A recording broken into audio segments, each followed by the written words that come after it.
All right, Chris Parks here again with Kurt from Capital Markets at McLean Mortgage, and he is going to be sharing with us a little bit more information today. We had him with us about 2 weeks ago now in reference talking about the capital markets, the crazy stuff that was happening during COVID, which was really fear-driven. And so now we're going to have him back. He's going to talk about some very important developments that have happened since that timeline. And actually, it sounds like fear is leaving the market a little bit. Kurt, tell me a little bit more about it. What do you think? Yes, thanks, Chris. I would say fear has definitely started to leave the market. My job has become much easier because there's a little bit more stability. There's a lot less fear of the unknown, and those are the biggest drivers that have fixed what's moving forward. Unfortunately, there's still the COVID uncertainties that we're going through and the reopening of the economy, each state going with their own phase schedule. But with a little bit of stability, I think has made the market much easier. So one of the fears that we saw happening not too long ago was actually this whole fear of forbearance, and they were really penalizing a lot of the first-time home buyers at lower credit. We saw them investors pulling out completely out of certain markets. What have you seen as far as that? And then when you're done with that, we can talk a little bit more about the forbearance itself and what that means. What have you seen with investors looking back at the market itself? So the original fear of the forbearance is all these, up to right now, we're up to about 7 to 8% of total mortgages that are in forbearance. And they're worried about the cash flow of these servicers that are collecting the money because they still have to pay the bill, even though the homeowner themselves aren't paying the bill. So Fannie and Freddie have come out with new structures in order to help those fears of forbearance for the sellers. It's a price reduction in the loan, but that did give the investors less fear of what's moving forward. Okay, well, that's kind of nice. So are we starting to see more relief then on the first-time homebuyer products, lower credit scores? What are we seeing there? There's a huge relief. The servicers are starting to take a much more aggressive approach of, okay, we do have an answer if there's no cash flow, especially in the Ginnie Mae side. They came out first and said they are going to support the servicers if they have cash crunches, and then additionally with the Fannie and Freddie changing their approaches, the servicers have decided there's a lot of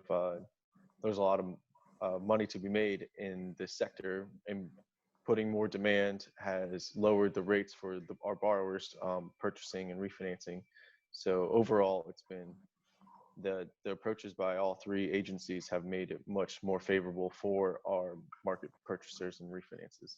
Okay, so just to define it, when you're saying Ginnie Mae, you're referring to FHA style loans that are backed by the government. Is that right?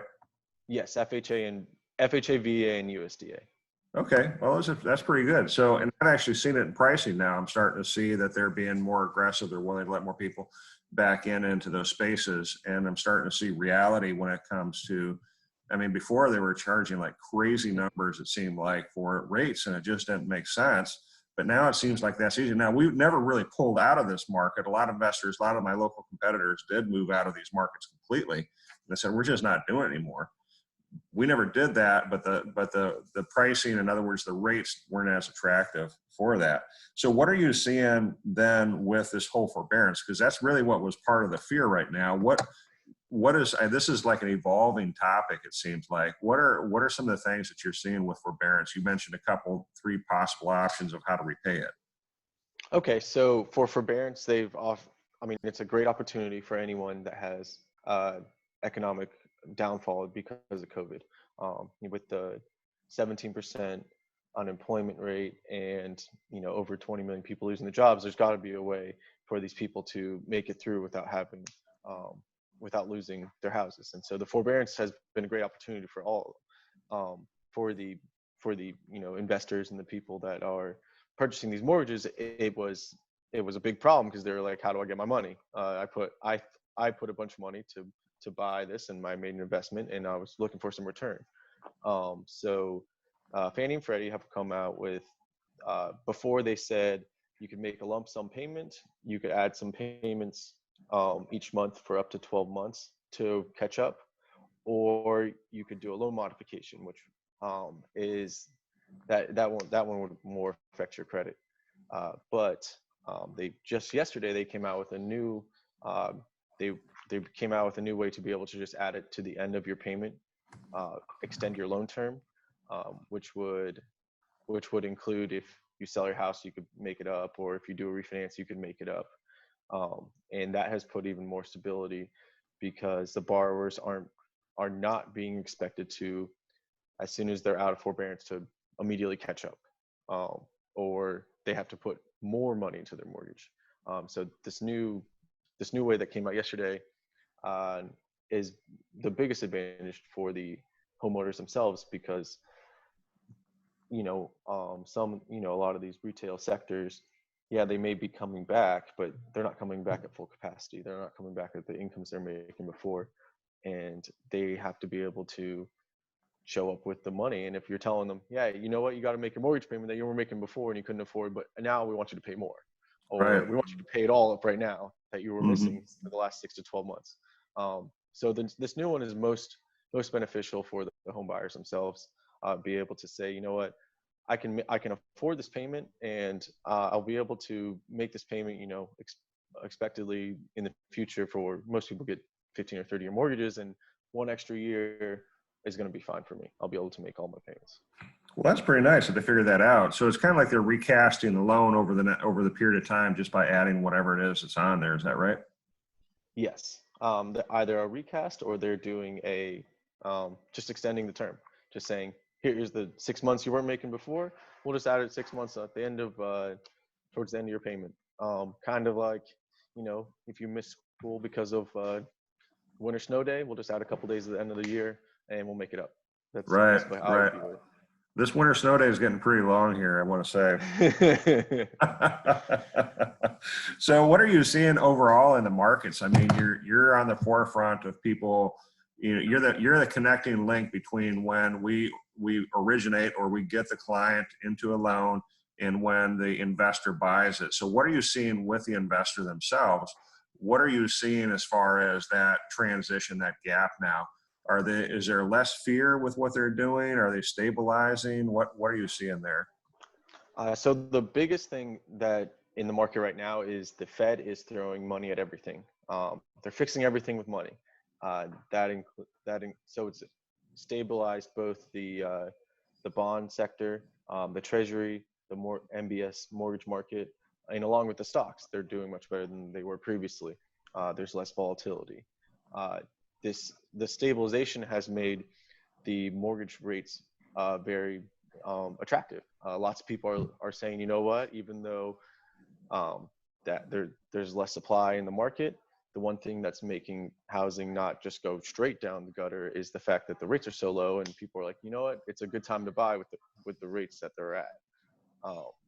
So this leads into the fact that the mortgage market in general has way more demand than it ever has before, and most of it is influenced by refinance. A lot of borrowers are able to refinance into lower positions, skip a payment on a mortgage, and that has caused investors to push back a little bit. The pricing of the mortgage is not necessarily matching up with what you can sell it for on the market, because they have too much volume. They can't handle it. They need more people. They need more available credit, and it's just not there right now. And this has been starting in the end of February through now. The volume has been bigger than it ever has before. And I think as we move away from February, and so a lot of these refinances start to close, I would say that the mortgage pricing will get better and the rates will be lower. But right now there's a gap between what the investors should be offering in terms of the rates and pricing and what they're actually offering. That's very interesting, because I actually thought that too, that the economics of where we're at don't support the rates being where they're at either, that they should be a little bit of a slide down there. Now, but that's not obviously guaranteed, because it sounds like there's a glut, based off of what I'm hearing, a glut of people that are sitting on the sidelines waiting to list their home. And so the spring market, which is usually the busiest time for real estate purchases, it looks like that's going to be pushed off into the summer, maybe even into the fall a little bit. So it's hard to say what's going to happen, but that's pretty attractive. What that really means is, even if they don't raise it, all the rates are going to remain fairly stable for the foreseeable future. Definitely. And maybe, I mean, if the economy stays where it's at, their rates are going to go even lower naturally without having any economic change. Some of the things that will also come out more favorable is the types of loans that they want to purchase. Right now, they're shying away from the riskier buyers, including the lower credit score buyers, and the lack of demand there is what's causing a lot of companies to not be able to offer any type of pricing or rates. And if the ones that do, they're not as attractive as they used to be. That's going to continue to smooth as there'll be more people saying, you know what, there's money to be made. Let's offer them a realistic rate and get these home buyers into the houses that they can afford. Right. And that's an interesting point, because there were a lot of companies, once again, that pulled out of certain areas early on because of their personal fear and their liquidity and their inability to fund those loans. And that was a big deal. I know here locally, we had a lot of competitors, as you said, we're just not doing anything under a certain credit score because we don't have to and we don't want to. And so I know we didn't pull out of that, but there were a lot of people that said that, and that really turned into a problem here locally. So what are you seeing then with, for example, I'm getting a lot of calls now, especially on the jumbo side. Where do you see that market heading towards right now? The jumbo side right now, they are looking for the cleanest, easiest loan. They're not really being, they're not taking any risk right now. The biggest problem there is most of the jumbo market is funded by, I would say, Wall Street investors. It's not funded by, Fannie Mae, Freddie Mac, Ginnie Mae, government-sponsored entities. These are the corporate buyers taking risks, and right now they are not there. So the only buyers of these right now are the banks themselves, and a lot of the banks are more heavily regulated, and so they're requiring 20% down, and they want, the cleanest paper possible. I would say that's going to take much longer to recover, because they're just waiting for some of the Wall Street buyers to come back.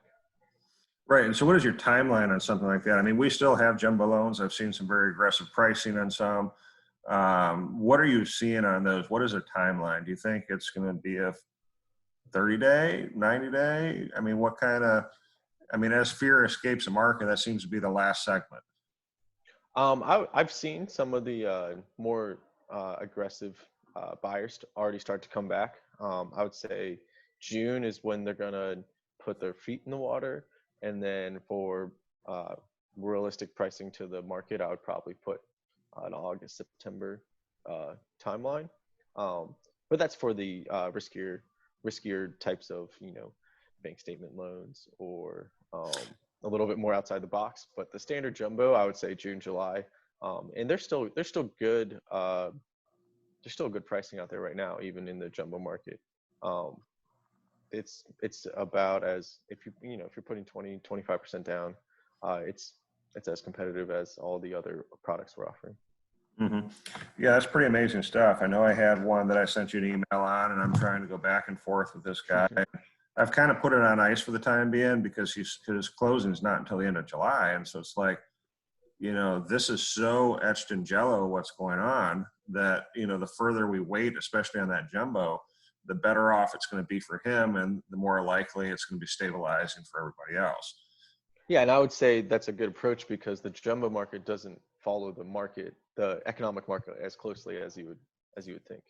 Right. I mean, it's not really regulated by Fannie. So even if the Fed is throwing money at the Treasury for it, or throwing money at the bonds, or whatever else it is that we're trying to get, not Treasury, but you know what I'm saying, trying to get Well, they're doing Treasury too. So oh, they are? say that.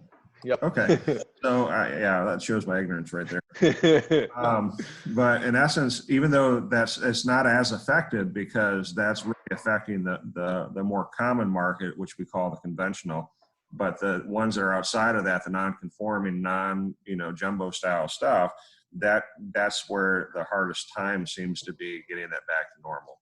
So what are some of your thoughts for let's just say that knowing what you know, there's two segments of people who are going to be watching this, two segments being the consumer who's thinking that they want to go forward on a house in the near future. And the second one is a real estate agent who's trying to help the consumer. So first for the consumer, what would be your thoughts as an overarching idea to them? Let's talk specifically purchases and then we'll do refinances next. For a consumer, I mean, it's the market. The market rates are now our lowest they've ever been. That's very favorable. It's really what's keeping the housing market still alive right now. Is that it is a very good time to buy because the rates are so low. The biggest problem for a consumer is the demand. Less people are putting their houses on the market. I believe I was reading a Fannie Mae housing sentiment, and it said that 52% of people not putting their house on the market right now because of the where the economy is right now. And a lot of sellers they're not willing to devalue their price because they're saying, you know what, no one's bidding in my price because of the economy. So instead of maybe putting it at a more realistic price, they're just taking it off the market. As everyone gets more comfortable, I think the housing market itself in general will go back to how it used to be, and people are putting reasonable prices on the market, and the demand is going to be there. I think we'll still probably be down about 10%, 15% year over year of home sales, but that's only going to be mostly from the second quarter. If you take out the second quarter, I think we're going to be above where we were. Okay, so what about how does this apply then to somebody who might be thinking, because here's what I'm starting to see. I'm starting to see people wanting to take cash out so they can be ready to bounce on something that comes up that's hot.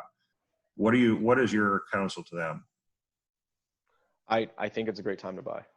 I think I don't think the market prices have taken significant toll.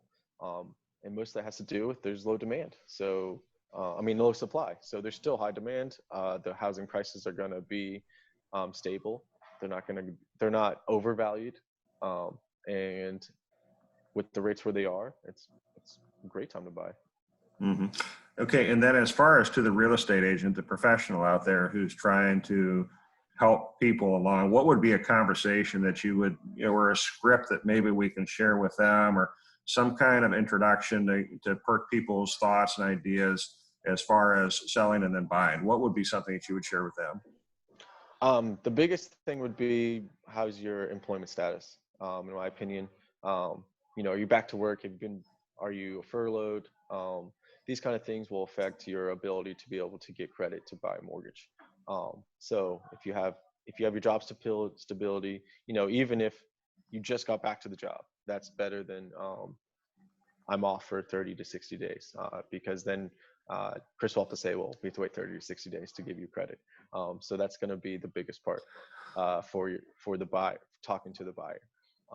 In terms of going out and looking for houses, I think the supply is still a little bit low, and as you guys probably know, just seeing it around your markets.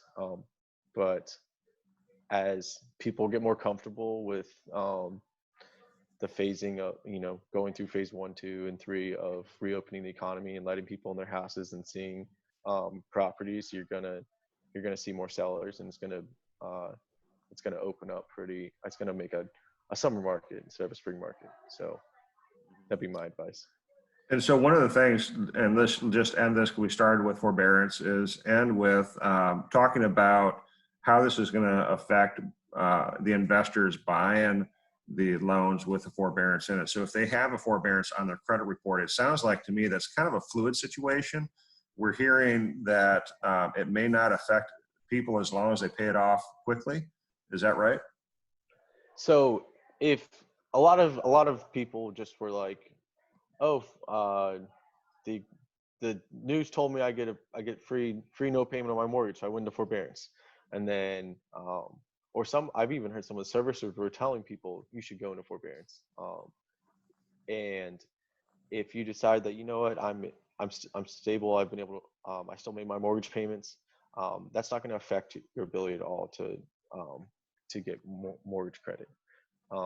If you did go into forbearance because it was needed, and then you missed some payments, once you get up to 6 to 12 months of payments, depending on what type of loan that you're doing, FHA will be 6 and conventional more 12. Then you'll be able to get credit again. I think this is something they haven't specifically addressed, and they're probably going to in the coming months. I heard that they're going to address it a few weeks ago, and I haven't seen anything come out yet. So I assume they just haven't decided with the higher ups how exactly they want to move forward with the forbearance and how to obtain credit afterward. But the biggest thing there is if you can make your payment, you should. And if you can't, you should go into forbearance, and the opportunity to buy might just be, you might be a year out. So in other words, to recovery from that forbearance, you're going to have to make 6 consecutive payments after the forbearance for FHA and 12 for conventional in order to qualify. Is that what I'm hearing you say? Yes. Okay. I would think, depending on if you only miss 30 days and you make all the other ones, you might not have any problems. But if you miss 2 consecutive payments, it's really going to push you out. Okay. Well, once again, I want to thank you for your knowledge and for your insight on this stuff. This has been very helpful. I know that the consumer out there is going to appreciate this. And I know that last time we got a ton of views on these recordings because specifically this is timely information that is very, very important to the consumer. So if you're out there and you're a real estate agent and you need some clarity on some of the stuff that's going on and you have some very specific questions about the market, please feel free to contact me. I'll be happy to contact Kurt and get some more information back if I don't have the answer already. And certainly, by all means, if you're looking to buy, build, or refinance, I'm here to help you any way I can. Thank you so much for your time, Kurt. And man, I look forward to doing this again. Yes. Thanks, Chris. All right. Thanks.